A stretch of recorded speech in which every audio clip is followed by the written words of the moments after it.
Hi, everybody. Here we are, another glorious day. It is Friday, the 17th of June. It's 2022, 11:30 a.m. Arizona time, which means it is time once again for our Midday Mindful Moment. I realize I'm like looking all over the place. I'm not looking at you. I'm going to look at you. It is time for our Midday Mindful Moment. I'm Reverend Jonathan Zenz. I'm the minister at Unity of Tucson. And this is the opportunity that we take every single weekday to engage in some spiritual practice and to be consistent in our spiritual practice by doing this every day. Why? Well, when we're consistent in our spiritual practice, life just gets better all around. That's what we're here to do, make life better. You ready to join me in that? I am grateful that you're here. Whether you're watching live or on the replay, I would love for you to post a comment and let me know that you are here. Today is the final day of the convention in Kansas City for Unity Worldwide Ministries. And the last sessions are this morning, and this is a pre-recorded video. So, like I've been saying all week, because of the convention, I'm doing these pre-recorded.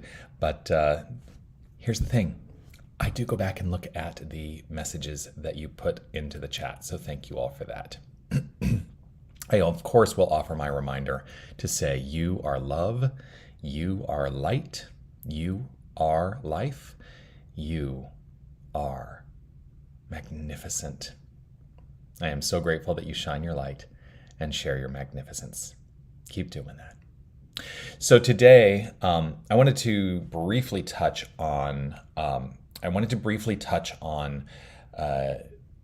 construct that I heard about, that while it is applied in a particular way within the paradigm that I'm thinking of it, I wanted to break open the construct and say, how can we apply this to our lives? That all sounds very obtuse. I get it. You're like, what is he talking about?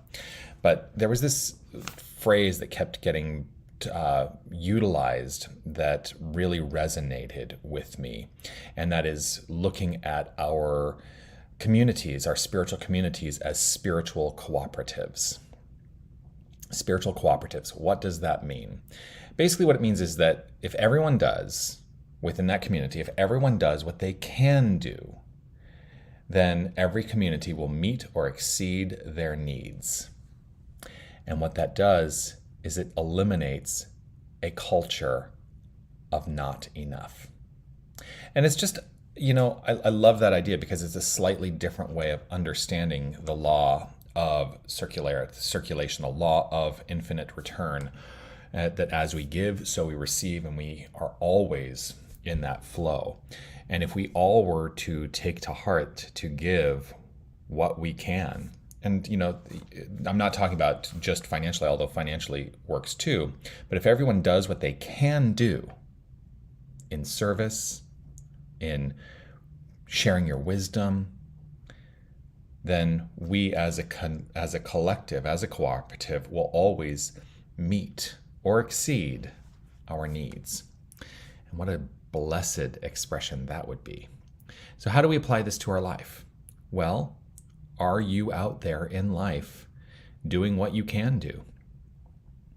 We spend a lot of time, and I've talked about this in the past. There are those aspects of our approach to life being a bit challenging because we are trained in our culture to essentially place a focus on the challenge. Why can't we do this? What are the blocks that are getting in our way? And the more we put our focus on the blocks, the more we create the block as a reality in our experience. So what if we stopped looking at the blocks and started saying, hey, what can we do? What can I do to enhance this cooperative thing that we're doing, living life on this planet at this time? This can extend beyond just spiritual communities. What is mine to do here? I think that's, it's a fundamental spiritual question. What is mine to do here? So that's the thing to get in touch with today. And, it's Friday. I had normally been doing a random reading, but because of the convention, I wanted to bring this to you today and encourage you to take this to heart, this question, what can I do? What is mine to do? And let it resonate for you throughout the whole weekend and see what comes up. Just see what comes up. See how you feel. If it's safe and comfortable for you to close your eyes as we step into some affirmative prayer treatment, I invite you to do that. I choose to close my eyes as it allows me to turn that attention to the inner life space. And while I differentiate in mind the inner life from the outer expression, right in this moment, I choose to let go of any notion of separation. For the inner life is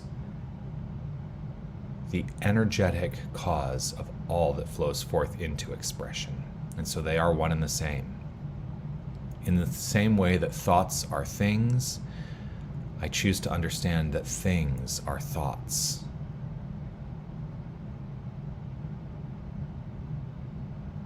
And it's all rooted in one construct.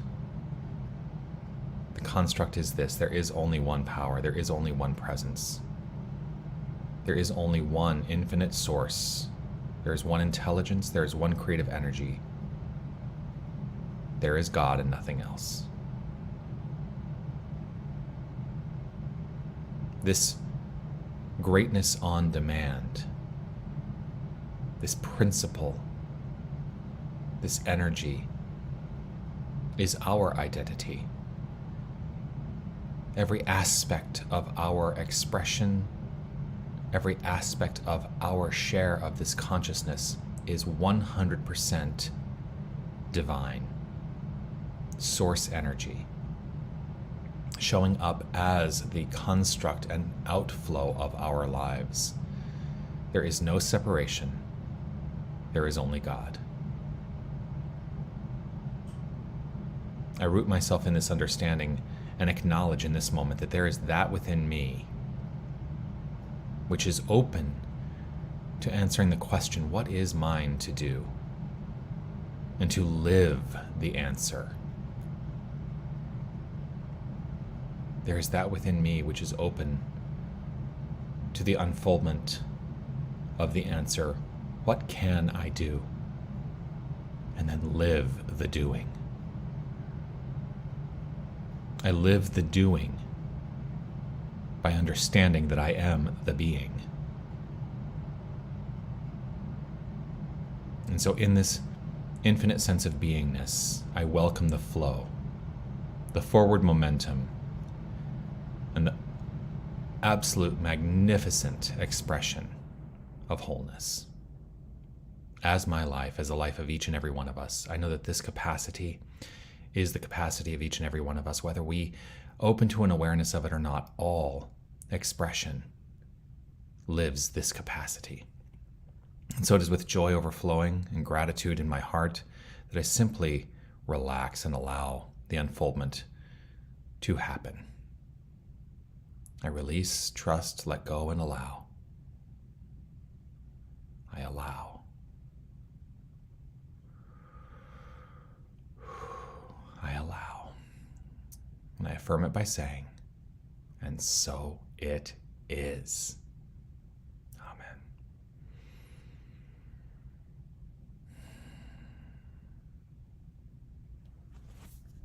Amen. So it is. Well, there we are.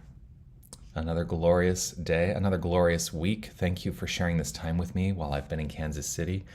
And look forward to seeing you again on Monday for the next Mindful Moment, 11:30 a.m. It will be one of our Mindful Moment memories, of course. And I do join you for the Mindful Moment every single weekday at 11:30 a.m. Arizona time. You can also join Sunday morning, 9:30 a.m. for our guided meditation, or 10 a.m. for our Sunday celebration. And that's in person or online. You can find out all about that at our website, unitytucson.com. Also, like, subscribe, follow, react, comment, share the prayer. Let's get this message out there, that we get to create a more magnificent world all around. And it starts right where we are. All right, that's it. I love you. Have a great weekend. Keep those questions in mind. What is mine to do, and what can I do? Yes. Good questions. I'll see you on Monday. Peace and blessings. Be well.